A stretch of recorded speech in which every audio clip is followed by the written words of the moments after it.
Hello, Wine Club members. We are back with the first allotment of 2025. We have 6 new wines coming at you.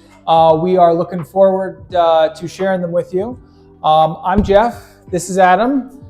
We are happy to tell you a little bit about these wines here. We are going to be doing a party both February 1st and February 2nd at the winery there. So coming out, you can try the wines. We'll have some other wines for you to try too. You know, we like to overflow the wine. That's what we have a winery for. You know, wine is here to share. So that's what we're going to do. And so we'll have that. We'll have an RSVP for that. You should see that in the email that these videos are linked in. And you'll be able to make your selection as well. We'll have these wines plus a few others. If you want to swap out anything, you're more than welcome to do that as well. So the first wine we've got here is our Dos Gatos. So we've been doing our El Gato Moscato for a while in the tasting room. It's always been very popular. And usually those grapes, they're an orange muscat grape. And then in our vineyard, we also grow Valvin muscat grapes.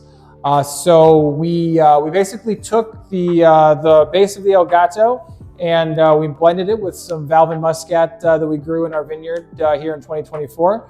Put them together, and unlike the El Gato Moscato, this one's going to be bone dry. No sweetness to this one, but you do still get a lot of the Moscato taste. Why don't you tell them about those Moscato tastes, Adam? So yeah, like Jeff said, it's got our Valvin muscat, the orange muscat, and it has this really, really pretty like orange blossom kind of nose to it. A lot of those stone fruits as well. So peach, apricot, and some freshness to it. I know winter is generally one of those months where people I like my heavier reds, I like my richer whites. But to break up the monotony of it all, the Dos Gatos is a great option for that.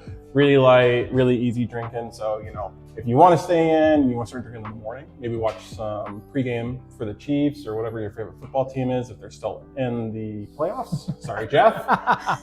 Yeah, I'm a Broncos fan. Yeah. It's okay. I was pulling for both. It really was. But yeah, if you're just looking for that easy drinking, refreshing white in the dead of winter, this actually does a really good job. And I love peach rings, and it always reminds me of peach rings too. Oh, I do like peach rings too. Yeah, and if you notice, we do have a new background here actually today. We are actually in Newton at the Barrel Room. So we kind of ran out of room in our winery for all the barrels that we were making for the Cellar Series Wine Club here. And so we kind of needed a different spot, maybe store some of them. So the owners of Grace Hill, he bought this building during the pandemic actually, and it was a photography studio, and it shut down. And so we're like, well, this is a pretty good place to store some barrels. So we've been working on it for a couple of years. So I think it turned out really well. So you can rent the place for private events. We can do up to about 40 people or so in here. And then we're also open every Saturday from noon to 5. So you can come in here, enjoy some Grace Hill wine as well. So if you're ever looking for something to do in Newton, check us out at the Barrel Room here. And we'll cheers to this first wine and get you on to the next one. Cheers.